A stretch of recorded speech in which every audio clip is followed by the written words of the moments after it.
Olá, sejam bem-vindos ao Congresso Online de BIM, o COMBIM 3.0. Eu, Lee Chong Lee, serei o palestrante do BIM para estruturas e como a interoperabilidade deve ser tratada para funcionar. A nossa apresentação foi segmentada em 4 partes. A primeira tratará sobre os fundamentos do BIM, o projeto de implementação BIM e o projeto de execução BIM. A segunda parte, adentraremos na interoperabilidade e como que ela se dará na parte de estruturas. Depois entraremos nos fluxos de trabalho, a exemplo da plataforma Autodesk e da Graphisoft, e eu finalizo com os fluxogramas validados.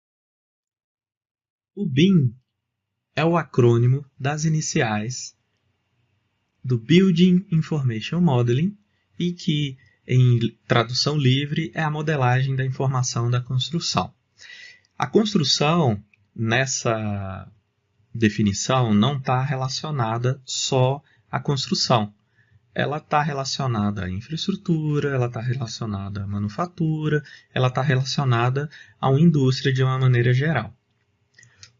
A modelagem da informação da construção, ela tem um tripé ou 3 pilares, que são as pessoas, tecnologias e processos.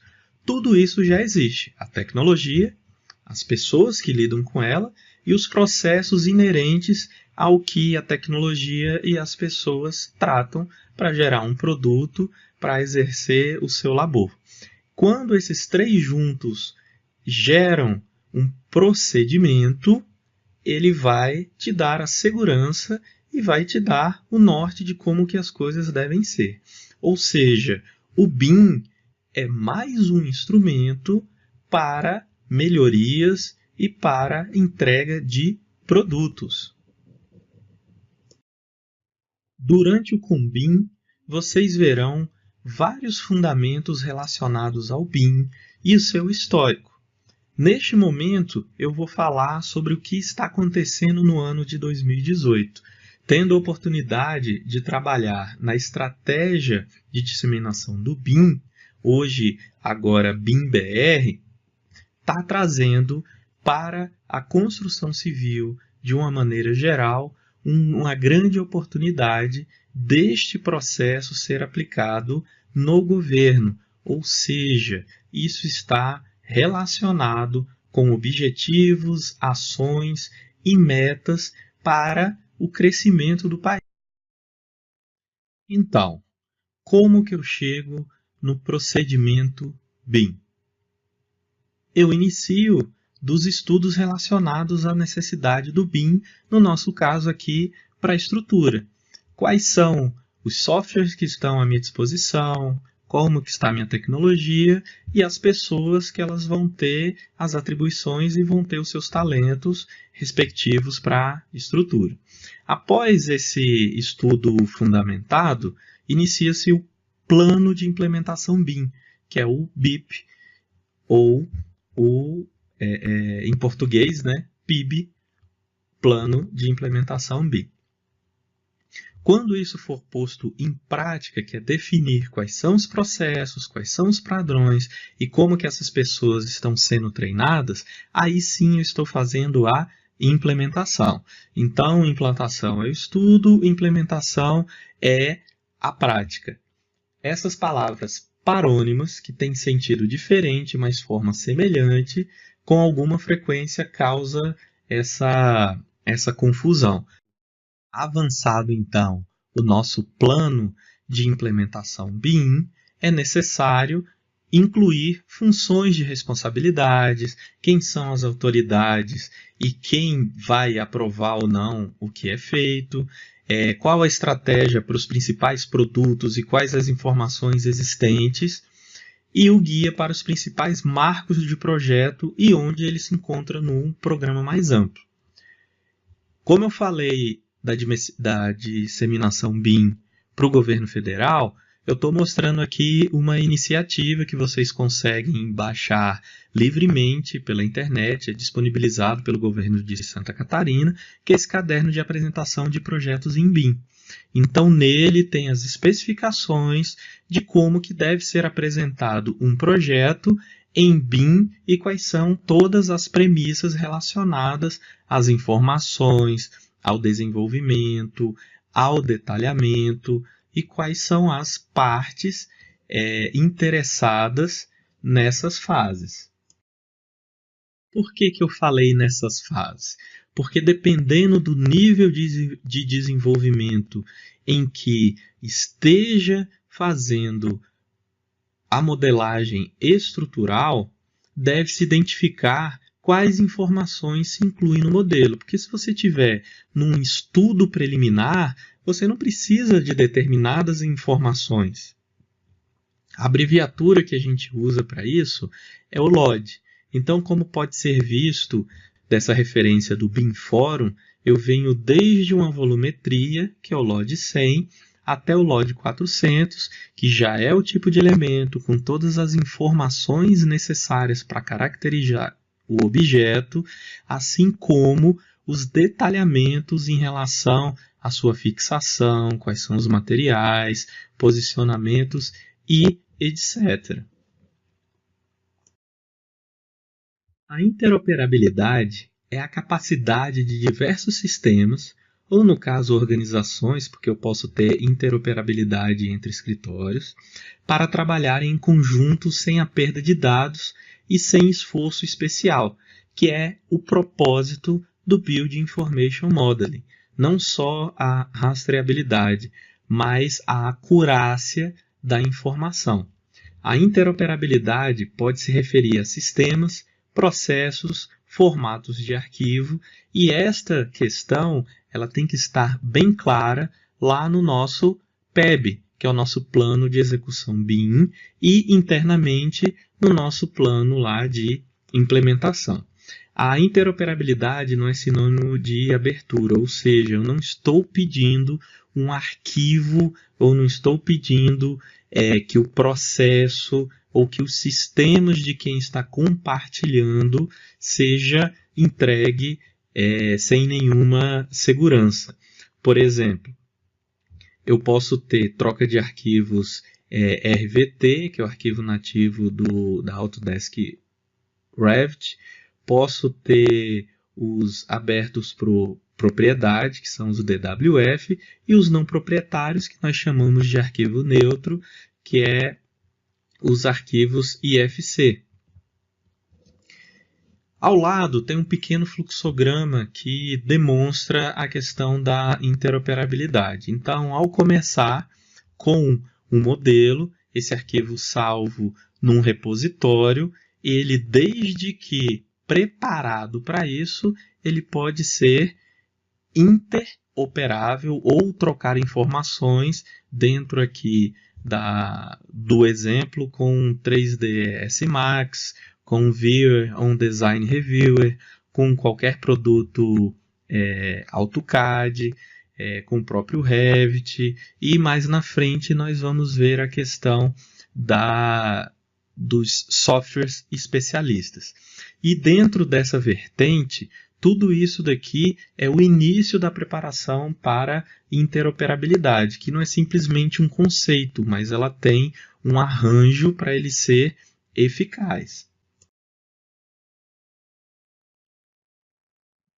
Assim, para desenvolver a interoperabilidade e para o seu processo estrutural estar contido sem risco nessa operabilidade, é como você entende a sua elaboração do projeto estrutural. Então, desde o início eu estou falando de plano, estou falando de planejamento, estou falando de organização, porque a gente está lidando com dados para posteriormente eles se transformarem em informação. Então, informação é dado qualificado.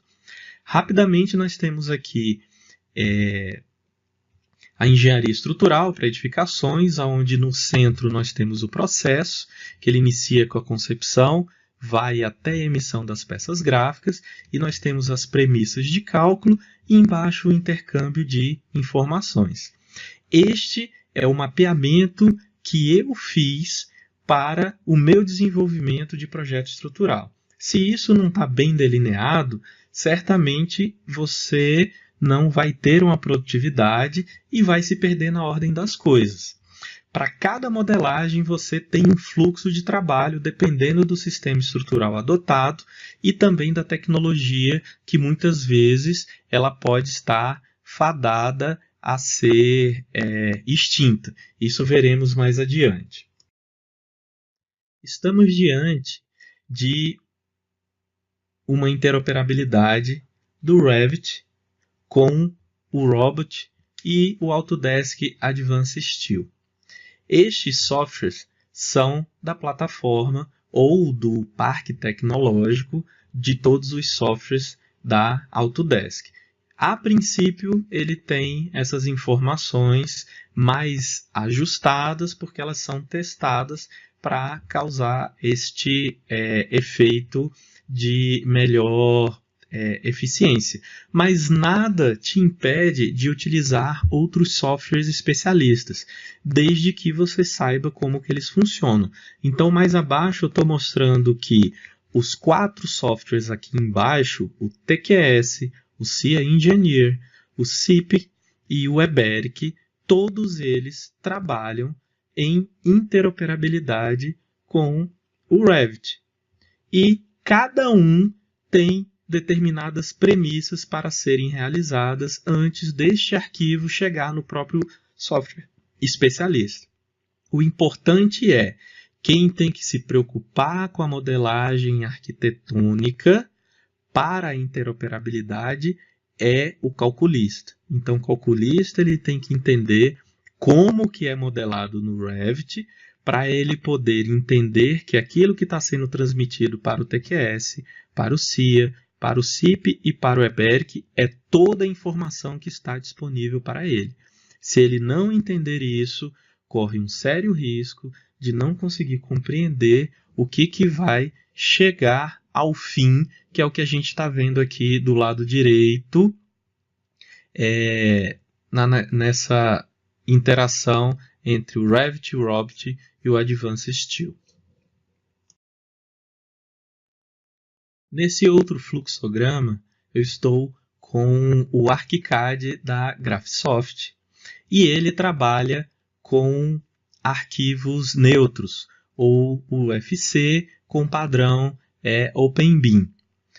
Eu estou sempre fazendo referência ao Autodesk Robot, que eu tenho predileção a ele, que é um dos primeiros softwares que eu iniciei, e mesmo tendo algumas vertentes de não ter a norma brasileira, ele funciona perfeitamente dentro de um processo de análise estrutural, de cálculo e dimensionamento.